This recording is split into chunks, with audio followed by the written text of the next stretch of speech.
الحمدللہ علی احسانہ کہ اللہ کے فضل اور توفیق سے ایک دفعہ پھر اللہ تعالی ہمیں رمضان المبارک کی برکتیں عطا فرما رہا ہے۔ اللہ تعالیٰ نے قرآن مجید میں ارشاد فرمایا ہے کہ یا ایہا الذین آمنوا کتب علیکم الصیام کما کتب علی الذین من قبلکم، اے ایمان والو تم پر روزے فرض کیے گئے ہیں جس طرح کہ تم سے پہلے لوگوں پر فرض کیے گئے تھے، لعلکم تتقون، تاکہ تم پرہیزگار ہو جاؤ۔ روزے کی برکت سے تمہیں تقوی نصیب ہو۔ صوم کا لغوی معنی رکنے کے ہوتے ہیں، یعنی صبح سے لے کر مغرب تک کھانے پینے سے، عمل زوجیت سے رک جانے کا نام روزہ ہے۔ کھانا پینا ویسے بھی اللہ کے حکم سے ہی چاہیے۔ سارے پرندے ہوا میں اڑتے ہیں پر سارے نہیں کھانے چاہیے، وہی کھا سکتے ہیں جن کو شریعت نے جائز قرار دیا۔ بہت سارے جانور زمین میں چلتے پھرتے ہیں پر سارے کھانا مسلمان کے لیے حلال نہیں ہے، وہی کھا سکتا ہے جو کھانے کی اللہ رسول نے اسے اجازت عطا کی۔ مال، پیسہ، دولت ارد گرد بکھرا ہوا ہے لیکن سارا ہمارا نہیں۔ ہم وہی کھا سکتے ہیں جو ہمارے رب نے ہمارے لیے جائز رکھا ہے اور جو ہمارا حق ہے۔ کھانا پینا پہلے بھی مسلمان کا اللہ کی مرضی سے ہی ہے۔ ہر چیز ہر شے کھا سکتا نہیں ہے، بس رمضان میں ایک پابندی اور لگا دی کہ جو جائز بھی ہے، جو حلال بھی ہے، جو طیب بھی ہے، بس تمہارے رب کی مرضی ہے کہ تم نے صبح سے لے کر مغرب تک وہ بھی نہیں کھانا۔ بس پہلے بھی پابند ہے اللہ کے حکم کے، اور رمضان میں ایک پابندی اور کرنی ہے اور روزہ رکھنا ہے۔ اور اس روزہ کتنی کو محبوب چیز ہے اللہ کو، کتنی کو پسند ہے۔ نسائی میں حدیث ہے، ایک صحابی نبی کریم علیہ السلام کے حضور حاضر ہوئے اور عرض کی یا رسول اللہ صلی اللہ تعالیٰ علیہ وسلم، مجھے کوئی ایسا عمل بتائیں جو مجھے نفع دے۔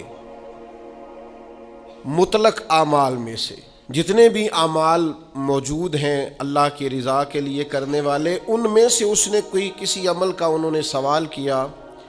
عرض گزار ہوئے یا رسول اللہ صلی اللہ تعالیٰ علیہ وسلم، کوئی عمل بتائیں جو مجھے نفع دے۔ تو اللہ کے حبیب علیہ السلام نے فرمایا روزہ رکھ، اس کی مثل دوسرا کوئی عمل نہیں۔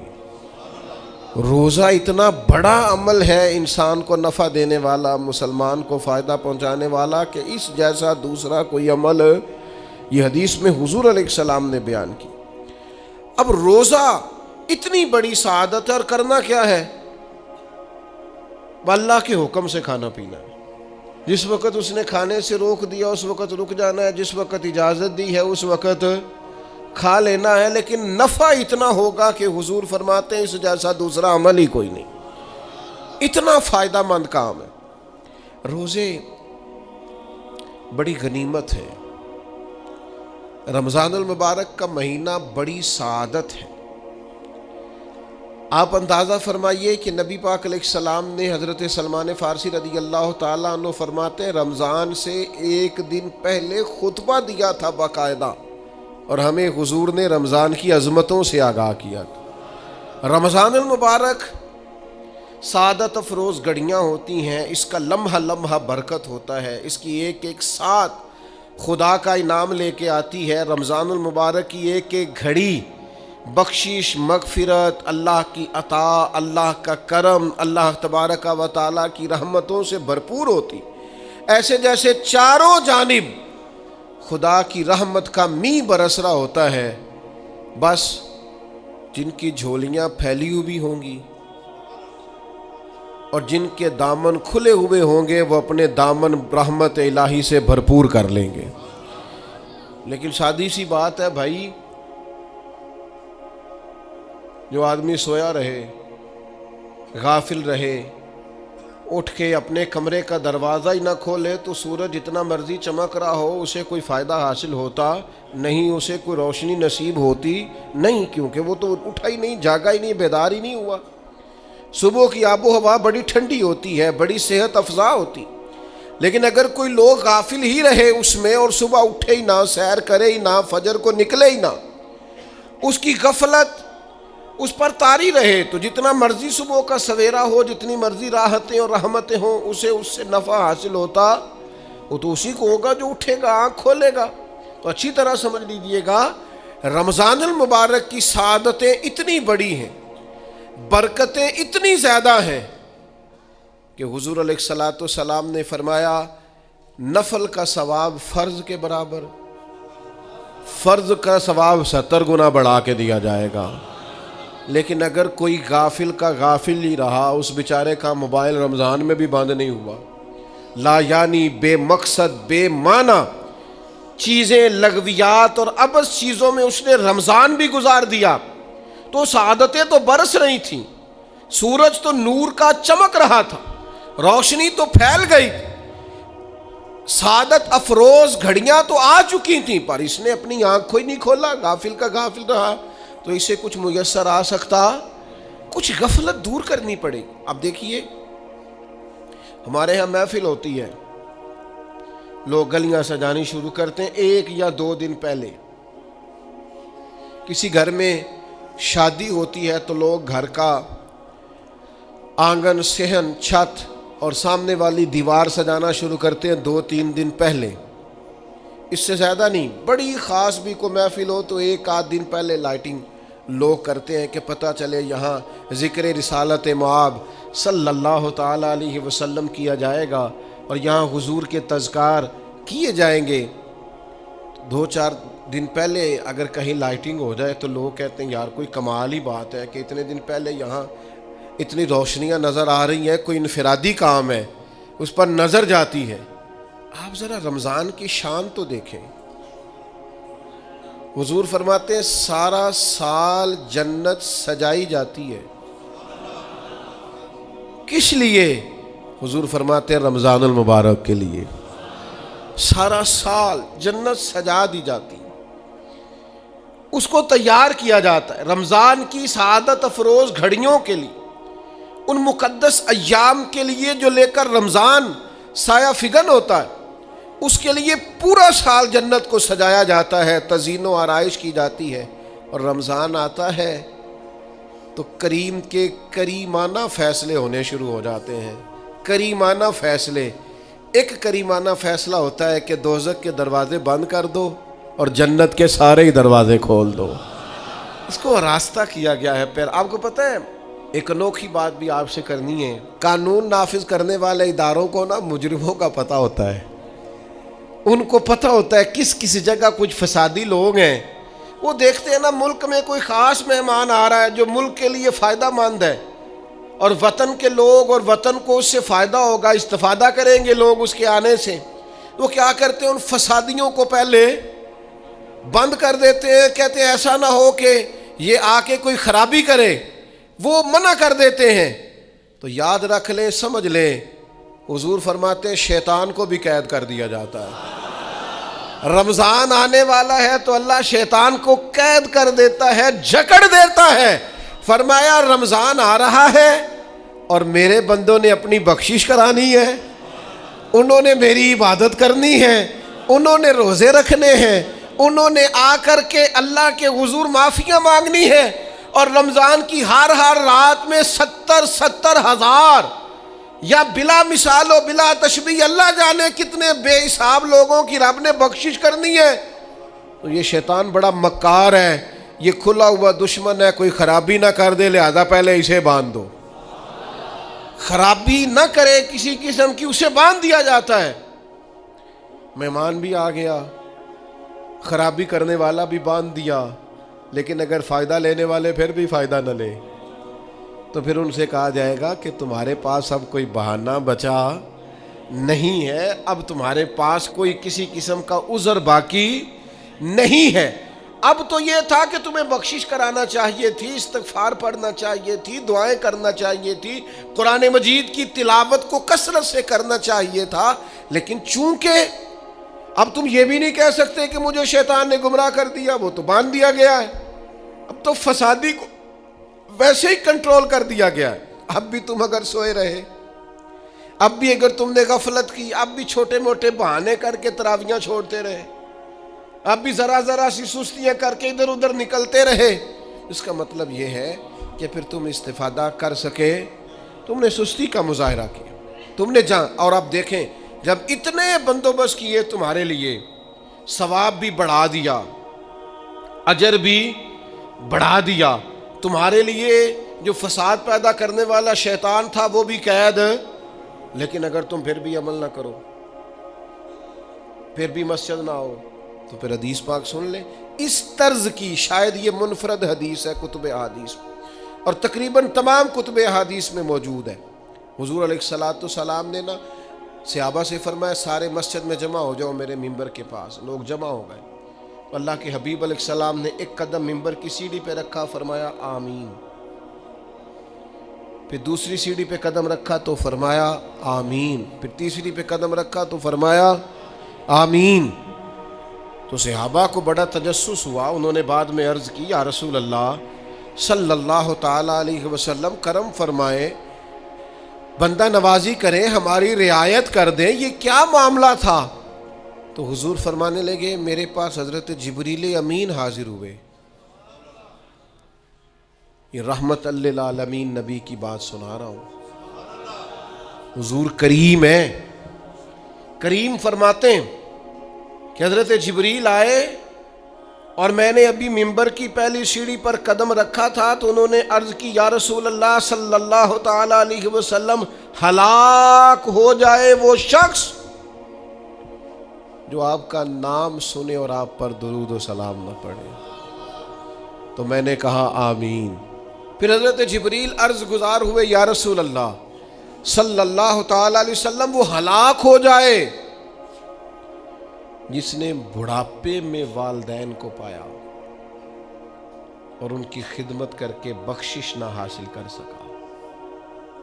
میں نے کہا آمین، اور کریم فرمانے لگے پھر حضرت جبریل نے عرض کی یا رسول اللہ ہلاک ہو جائے وہ شخص جس کو زندگی میں رمضان ملا، جس کو اس ماہ نور و سرور شہر رمضان الذی انزل فیہ القرآن، رمضان کا وہ مہینہ جس میں ہم نے قرآن نازل کیا، جس کو ماہ مبارک، ماہ نور و سرور، ماہ طیب، ماہ مبارک رمضان ملا، پھر وہ اپنی بخشش نہ کرا سکا، وہ ہلاک ہو جائے۔ تو حضور فرماتے میں نے بھی کہا آمین، اللہ تعالی ہم سب کو محفوظ فرمائے۔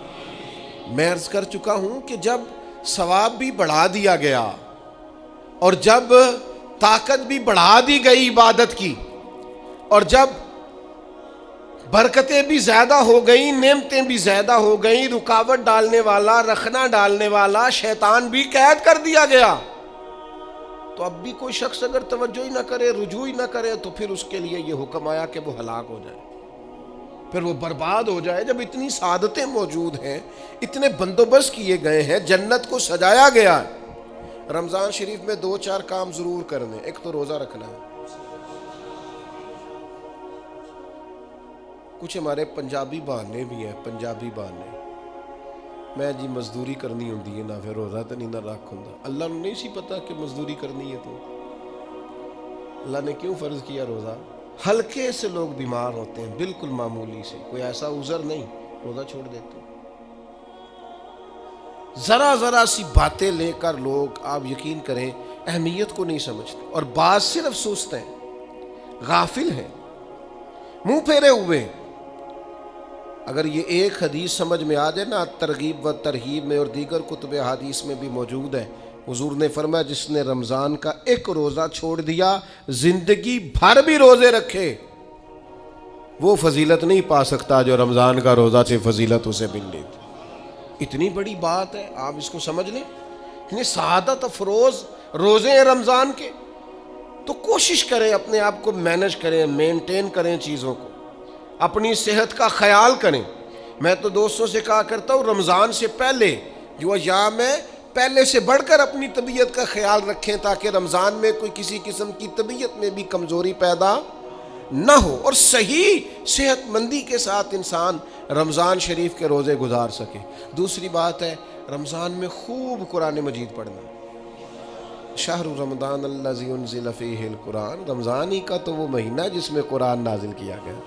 نبی کریم صلی اللہ تعالیٰ علیہ وسلم رمضان المبارک میں حضرت جبریل امین علیہ السلام کے ساتھ قرآن مجید کا دور فرمایا کرتے۔ حضور حضرت جبریل کو پارہ سناتے اور جناب جبریل نبی کریم علیہ السلام کو سناتے۔ یہ دور ہوتا ہے قرآن مجید کا۔ اللہ نے کتنی زیادہ توفیق دی ہے، ہر مسجد میں تراویح میں قرآن پڑھا جاتا ہے۔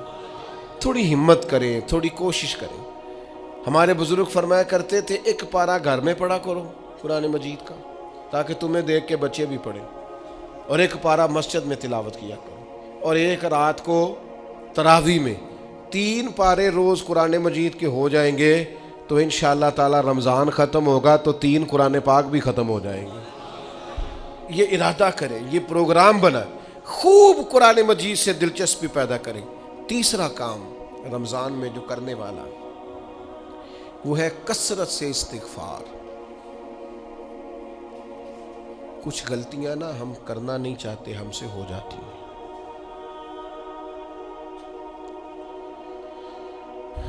کچھ غلطیاں ایسی ہیں جو ہم بڑی بڑی کر چکے ہیں لیکن ہمیں یاد ہی نہیں، بھول گئے۔ کچھ خطائیں ہم سے ایسی سرزد ہوتی ہیں جو لاشعوری میں ہو جاتی، ہمیں سمجھ ہی نہیں ہوتی کہ یہ خطا ہے اور اتنی بڑی ہے۔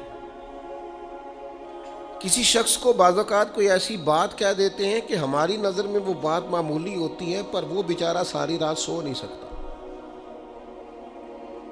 رمضان کا مہینہ ہے اپنے رب سے معافی مانگنے کا مہینہ، اس سے توفیق مانگنے کا مہینہ، اس کے حضور حاضر ہونے کا مہینہ۔ میں آپ کی خدمت میں عرض کروں،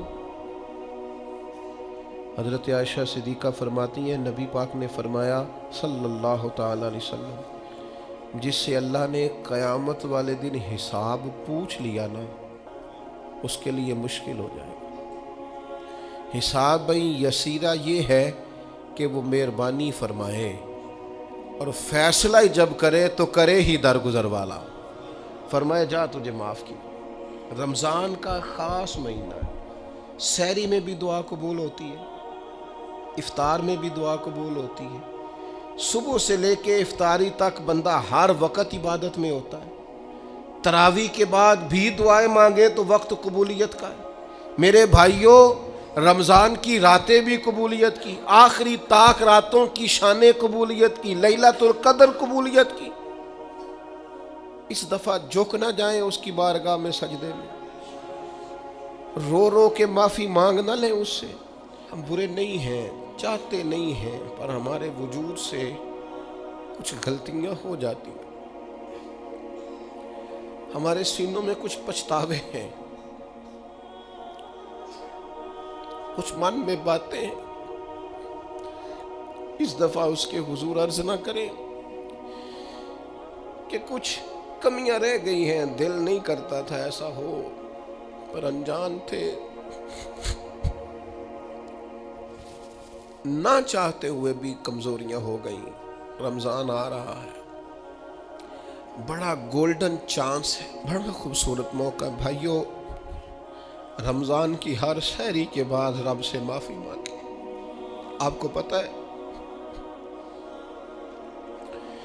اتنی بڑی امت مسلمہ لیکن ہر گلی میں کمزور ہے، ہر جگہ رسوائیاں ہمارے ساتھ چمٹی ہوئی ہیں، ہم چاہ کے بھی اپنے بھائیوں کی مدد نہیں کر سکتے۔ میرے پاس ایسے ایسے جوان آتے ہیں جو کہتے ہیں ہمیں بتائیں نا ہم فلسطین کے لیے کیا کر سکتے، ہمیں بتائیں نا۔ یہ ہماری بے بسی، یہ ہماری غلطیوں کا نتیجہ ہے۔ تو خوب استغفار کریں، اپنی کوتاہیوں کی معافی مانگیں۔ رمضان کی ہر صبح میں، ہر شام میں، ہر دن میں، ہر رات مصلی بچھا بچھا کے عرض گزار ہوں کہ مالک تو ہمیں معاف فرما، اور میں آپ سے ایک اور بات بھی عرض کروں، شیخ ابو الحسن کو میں پڑھ رہا تھا تو روتے جا رہے تھے، روتے ہی جا رہے تھے، روتے ہی جا رہے تھے۔ ایک شام ان کے کچھ لوگوں نے ان سے کہا کہ حضور اس قدر زیادہ آہوزاری؟ تو فرمانے لگے میری بس اتنی خواہش ہے کہ جب میں اپنے رب سے ملوں نا تو میرا رب مجھے ناراض نہ ملے۔ تو میں ہر وقت اس لیے تڑپتا ہوں کہ میرے اندر جو کوتاہیاں مجھ سے ہو گئی ہیں میرا مالک وہ مجھے معاف کر دے۔ ہم نے کوشش کی ہے زندگی میں ماں باپ کی خدمت کرنے کی، لیکن نہیں، ہم سے ان کے حق ادا نہیں ہو سکے۔ کوشش کی ہے بہن بھائیوں پر توجہ دینے کی، لیکن حق ادا نہیں ہو سکے۔ چاہیے تھا اولاد کی تربیت بڑی شاندار کرتے، لیکن سہولتیں کچھ زیادہ دے بیٹھے، لاڈ پیار کچھ زیادہ کر سکے، ان کی تربیت کا بھی صحیح حق ادا۔ اللہ نے عزتیں زیادہ دی تھی، جواب میں ہماری خدمتیں تھوڑی۔ ہم اپنے رب کی بارگاہ کی حاضریوں کے بھی حق ادا نہیں کر سکے۔ اس نے ہمیں نوازا زیادہ ہے، ہمارا شکر کم ہے۔ ہم اس کا حق ادا کرنے کا کام یہ ہے میرے بھائیوں کہ رمضان میں خوب استغفار کریں۔ ہم سے جو کمیاں رہ گئی ہیں اس پورے ماہ مبارک میں، اپنے مالک سے عرض کریں کہ مالک اس ماہ مبارک میں جنہیں تو معاف کرنے والا ہے ان میں ہمارے بھی نام شامل فرما، ہمارے بھی نام شامل فرما۔ اور بھی عرض کرنی ہے، ان کے لیے بھی دعائیں کرنی ہے رمضان میں جو ہم سے بچھڑ گئے، جو مٹی تلے جا کے آرام فرما ہو گئے۔ یہ رمضان المبارک چونکہ بخشش مانگنے کا مہینہ ہے، اللہ کے حضور معافی مانگے ان کے لیے بھی، ہمارے اپنوں کے لیے، ماں باپ کے لیے، عزیز و اقربا کے لیے، کہ اللہ کریم ان کی قبروں کو بھی ٹھنڈا کرے، ان کے حال پہ بھی رحمت کی نظر کرے، ان کے لیے بھی مالک آسانیاں کرے۔ خوب دعائیں مانگے رمضان میں، خوب دعا۔ اور جو محتاج ہیں، جو تنگ دست ہیں، جو غریب ہیں، جن کو زمانہ گزر گیا ہے، دوستوں کو، احباب کو، مخیر حضرات کو متوجہ کرتے ہوئے وہ بھی تھوڑی توجہ کریں۔ اس سال رمضان کے ماہ مبارک میں دنیا داروں کو چھوڑ کے رب کی طرف متوجہ نہ ہو، اس کریم کی بارگاہ میں اپنی ساری تکلیفیں بیان نہ کریں۔ بیمار بھی آئیں، مقروض بھی آئیں، تنگ دست بھی آئیں، بے اولاد بھی آئیں، کمزور بھی آئیں، سارے جھکیں، روزہ رکھ کے، تراویح پڑھ کے، قرآن پڑھ کے، اپنے سارے دکھ اپنے مالک کے حضور بیان کر کے اس ماہ مبارک کی ہر رات میں اس سے بخشش کا سوال کریں، رحمت کا سوال کریں، کرم کا سوال کریں۔ وہ بڑا ہی کریم ہے۔ حضور فرماتے ہیں، رب کہتا ہے مجھے حیا آتی ہے میرا بندہ ہاتھ اٹھائے اور میں اس کے ہاتھ خالی واپس کر دوں، بس آنے کی دیر ہے۔ اور ایک مقام پہ اللہ کے حبیب علیہ السلام نے فرمایا، بندہ جب اعتراف گناہ کر کے معافی مانگتا ہے اللہ فوراً ہی اسے معاف فرما دیا کر۔ چوتھا کام جو اس ماہ مبارک میں بہت زیادہ کرنا ہے وہ یہ ہے کہ حضور نے فرمایا یہ صبر کا مہینہ، صبر بہت کرنا ہے۔ ایک تو صبر ہوتا ہے نا مصیبت پہ صبر، ایک خواہشات پر بھی صبر ہوتا ہے کہ خواہشیں پیدا ہو رہی ہیں پر صبر کرنا ہے اللہ کی رضا کے لیے، یہ بھی صبر ہے۔ نیکی پر استقامت کے لیے بھی صبر کی ضرورت ہوتی ہے، گناہ چھوڑنے کے لیے بھی صبر کی ضرورت ہوتی ہے۔ آپ کے پاس مواقع موجود ہیں معاذ اللہ برائی کے، لیکن اگر آپ صبر کرتے ہیں اللہ کی رضا پہ راضی رہتے ہیں تو یہ بھی صبر ہے۔ نبی پاک علیہ السلام نے روزہ دار کو صبر کرنے کا کہا، فرمایا ایک تو تم نے کوئی بیہودہ بات نہیں کرنی، کوئی گالم گلوچ نہیں کرنی، اور اگر کوئی تم سے لڑائی جھگڑا کرے، کوئی بیہودہ بات کرے تو تم نے کیا کہنا؟ انی صائم مرتین، تم نے 2 مرتبہ کہنا ہے بھائی میں تو روزہ دار ہوں۔ کوئی جھگڑا کرنا چاہے، لڑائی کرنا چاہے، برا بھلا کہے، کوئی الجھانا چاہے تو کہنا انی صائم، میں روزہ دار ہوں۔ یہ وظیفہ یاد کریں گے؟ کیا کہنا ہے؟ یہ وظیفہ ہے پورے رمضان کا، یہ بخاری میں حضور نے بتایا ہے۔ کوئی جھگڑا کرے گھر کے باہر بھی، اور گھر کے اندر بھی کوئی جھگڑا کرنے لگے، جھگڑا ہونے لگے تو کہنا انی صائم، میں، اور ایک دفعہ نہیں کہنا، مرتین، حضور نے فرمایا 2 دفعہ کہنا میں روزہ دار ہوں، میں کوئی جھگڑا نہیں کروں گا، کوئی فساد نہیں کروں گا، کسی بےہودہ بات کا جواب نہیں دوں گا۔ کیوں؟ اس لیے کہ میری ایک شان ہے، میں روزہ دار ہوں، میں اس وقت ایک منصب پر فائز ہوں، میں روزہ دار ہوں، یہ وظیفہ پکانا ہے ہر بےہودہ بات سے، ہر جگہ۔ اور حضور علیہ السلام نے فرمایا، یہ بھی بخاری میں موجود ہے، فرمایا جس نے جھوٹ بولنا اور اس پر عمل کرنا نہیں چھوڑا، اللہ کو اس کے بھوکا پیاسا رہنے کی کوئی حاجت نہیں ہے۔ جھوٹ ہی نہیں چھوڑا اس نے، ابھی بھی جھوٹ بول رہا ہے، روزہ رکھ کے بھی جھوٹ پر عمل کر رہا ہے، اللہ تعالیٰ کو اس کے بھوکا پیاسا رہنے کی کوئی حاجت نہیں ہے۔ تو روزہ رکھنا ہے، پھر اس کی تھوڑی سی حفاظت بھی کرنی۔ پھر آگے چلیے، 5ویں گزارش، نبی پاک نے فرمایا رمضان غم خاری کا مہینہ۔ آپ کو پتہ ہے جو بندہ روزہ نہ رکھ سکے کسی خاص مجبوری کی وجہ سے، بیماری کی وجہ سے، کسی عذر کی وجہ سے، تو قرآن مجید نے کیا کہا ہے؟ وہ ایک مسکین کو کھانا کھلائے۔ روزے کا فدیہ یہ ہے کہ پھر وہ کیا کرے، روزہ نہیں رکھ سکتا تو مسکین کی خدمت کرے۔ شرعی حکم یہ ہے کہ کسی نے اگر روزہ توڑ دیا رمضان کا تو 60 روزے رکھے کفارے میں، 60 نہیں رکھ سکتا تو پھر 60 مسکینوں کو کھانا کھلائے۔ تو بار بار روزے میں مسکین کا ذکر آ رہا ہے۔ نبی کریم صلی اللہ تعالی علیہ وسلم نے ارشاد فرمایا، جس شخص نے کسی روزہ دار کو افطاری کرائی تو اللہ تبارک و تعالی افطاری کرانے والے کی بخشش بھی فرما دے گا، اور فرمایا جتنا اجر روزہ رکھنے والے کو ملے گا اتنا ہی اجر اللہ افطار کرانے والے کو بھی عطا فرمائے گا۔